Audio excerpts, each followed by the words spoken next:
On the crisp morning of October 14th, 2021, a convoy of three heavy-duty flatbed trucks rumbled along a secluded, unpaved road deep within the Pina Valley of northeastern Germany. The lead vehicle carried a massive, heavily reinforced steel container, its contents vibrating with a low, rhythmic thudding that resonated through the damp autumn air. This single transport operation, authorized under strict government supervision, represented a definitive turning point for a landscape that had been heavily altered by human hands for more than a century.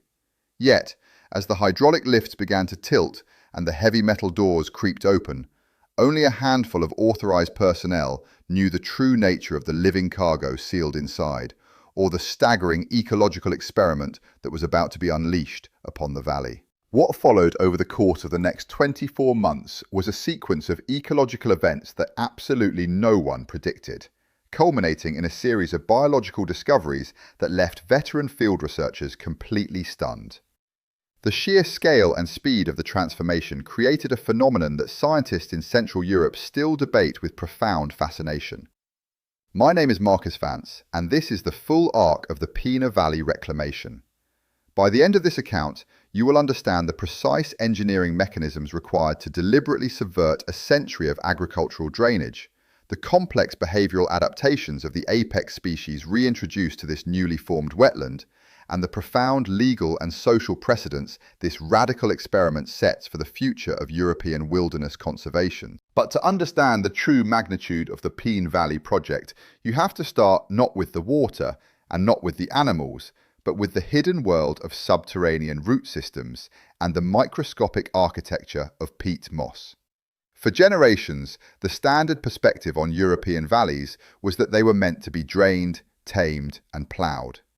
In a landmark study published in the journal Restoration Ecology in 2012, researchers documented how the systematic extraction of water from Germany's northern moors had fundamentally compromised the structural integrity of the soil, causing the land to sink by several meters while releasing massive quantities of trapped carbon dioxide into the atmosphere.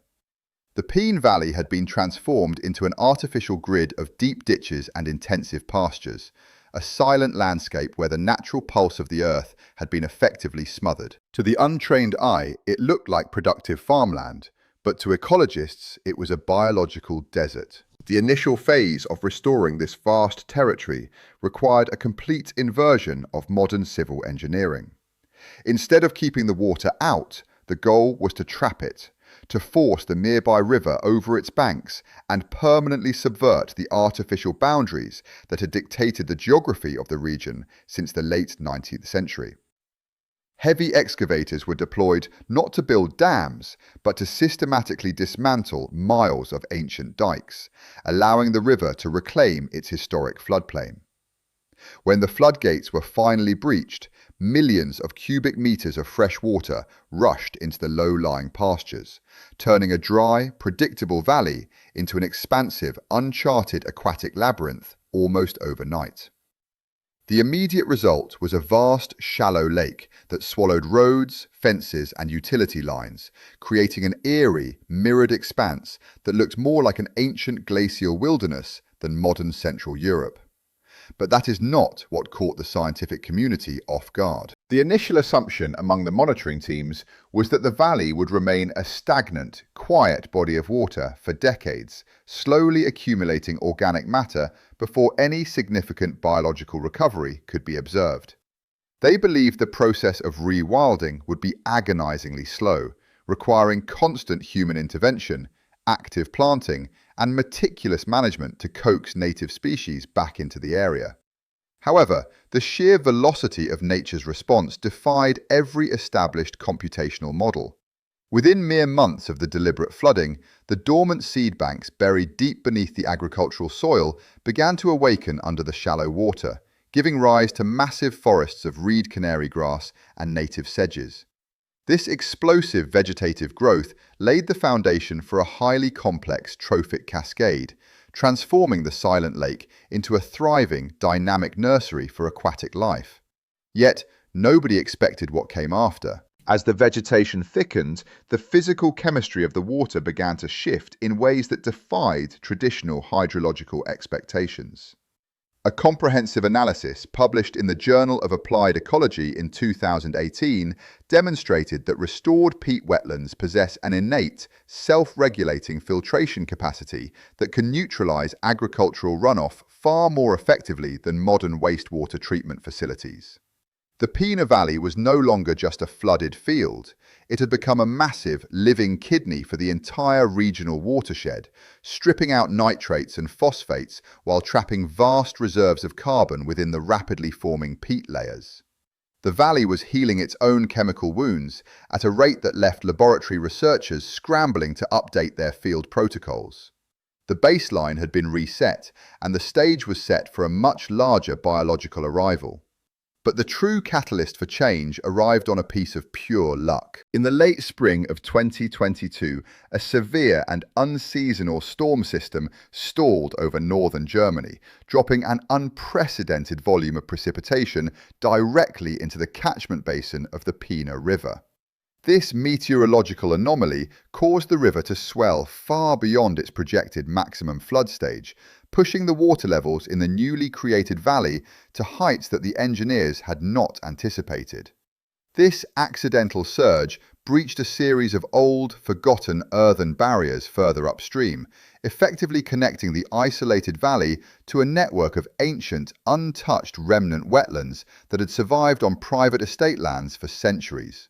Through this accidental aquatic highway, a massive influx of native fish, insects and microorganisms entered the project site completely unassisted, bypassing years of planned reintroduction phases in a matter of days.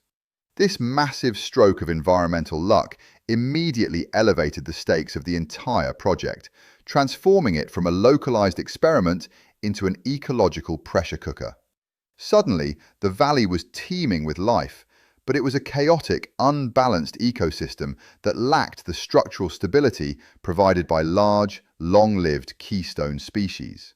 The rapid influx of nutrients and prey threatened to cause massive algae blooms and population crashes if a stabilizing force did not emerge to manage the landscape. The project directors realized they could no longer afford to adopt a passive, observational approach. They needed to introduce an organism capable of acting as an ecosystem engineer, a creature that could actively shape the physical structure of the wetland and maintain the delicate balance between open water and dense vegetation. This necessity introduced a profound cultural and historical dimension to the project, one that extended far beyond the realm of simple biology. The Pina Valley was no longer just a scientific testing ground. It had become a living monument to what Europe had lost over centuries of relentless industrialization and urban expansion. For generations, the human inhabitants of the region had been taught to view the wilderness as an adversary to be conquered, a source of danger and disease that had to be drained and paved for the safety of future generations. By deliberately reversing this process, the scientists were not merely flooding a piece of land, they were challenging a deeply ingrained cultural narrative, asserting that human survival and psychological well-being are inextricably linked to the preservation of wild, untamed spaces. However, this radical shift in philosophy quickly generated a powerful antagonist in the form of local agricultural syndicates and traditional land managers. To these groups, the deliberate destruction of productive farmland was viewed as an act of economic sabotage and bureaucratic arrogance. They argued that the expanding wetlands would become a breeding ground for pests, that the rising water tables would ruin adjacent properties, and that the entire project was an irresponsible misuse of public funds that would ultimately collapse into a stagnant, foul-smelling swamp. The political pressure to halt the flooding and restore the drainage networks intensified with each passing month, threatening to defund the research teams before the experiment could yield definitive results. The scientists knew they needed an undeniable sign of ecological success to justify the project's continuation. But the biggest surprise was still to come. 2 years after the initial flooding, the research teams conducted their first comprehensive, multidisciplinary biodiversity audit of the Pina Valley, utilizing advanced acoustic monitoring arrays, satellite telemetry, and extensive field sampling. What they discovered when they analysed the data left the entire scientific community utterly speechless. The valley had not merely recovered, it had undergone a profound, spectacular metamorphosis that shattered every historical precedent for wetland restoration in Europe. The silence that had characterized the old agricultural landscape had been completely replaced by a deafening, symphonic wall of sound, a dense tapestry of bird calls, amphibian choruses, and the constant, rhythmic splashing of aquatic mammals. The hard data painted a picture of a landscape reborn with astonishing vitality. Researchers documented the return of over 140 species of birds, many of which had not been recorded in the region for over a century. The Eurasian bittern, a highly elusive wetland bird dependent on vast, undisturbed reed beds, was found nesting in multiple sectors of the valley, its deep, booming call echoing across the water at dawn. The white-tailed eagle, a majestic apex predator with a massive wingspan, had established permanent breeding territories on the fringes of the flood zone, soaring high above the open water to hunt the abundant fish populations that now choked the restored channels.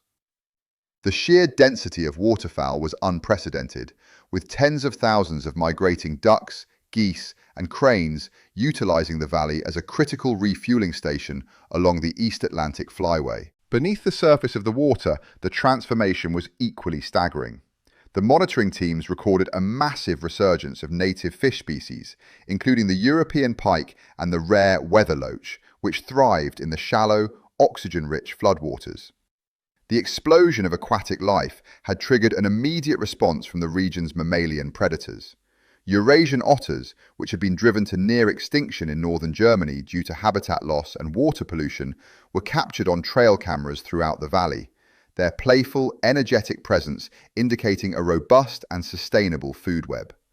The otters were not just visiting the site, they were raising litters in the abandoned root systems of flooded trees, establishing a permanent foothold in a landscape that had once been entirely hostile to their survival. But the most profound discovery, the one that truly stunned the researchers, involved the very cargo that had been transported in those steel containers on that October morning 2 years prior. Scientists revealed that the reintroduced species had not merely survived the transition, they had completely altered their instinctual behavioral patterns to exploit the unique geography of the flooded valley. They had begun constructing massive, intricate complexes of canals and lodges that further altered the hydrology of the area, creating a self-sustaining cycle of habitat creation that surpassed the efficiency of any human engineering project.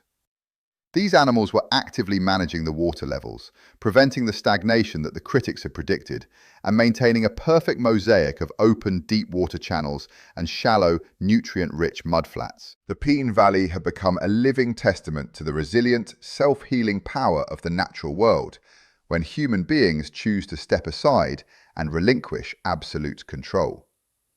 The physical evidence of a century of industrial agriculture had been completely erased, buried beneath layers of rich, fertile sediment and vibrant green vegetation.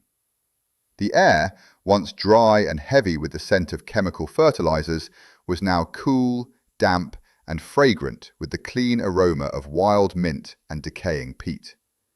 The valley had transitioned from a state of artificial, fragile order to one of wild, dynamic complexity, proving that the most effective way to restore an ecosystem is not to manage it meticulously, but to provide it with the space, the water, and the freedom to manage itself. We often labor under the profound illusion that we are the ultimate authors of the landscape, that every valley must be shaped by our tools and every river confined by our concrete. Yet, the silent, overwhelming triumph of the Peene Valley reminds us that our most enduring legacy may not be what we build, but what we wisely choose to leave alone. In the quiet expanse of the restored marshlands, where the water reflects the sky and the ancient voices of the wilderness have finally returned, we find a truth that is both humbling and timeless. We do not inherit the earth merely to conquer its spaces. We hold it in trust, a living sanctuary whose survival is the ultimate measure of our own. What are your thoughts on Germany's decision to deliberately flood the Peene Valley and let nature take its course? If you found this story compelling and wish to explore more accounts of ecological transformation, consider subscribing to the channel. My name is Marcus Vance, and thank you for listening.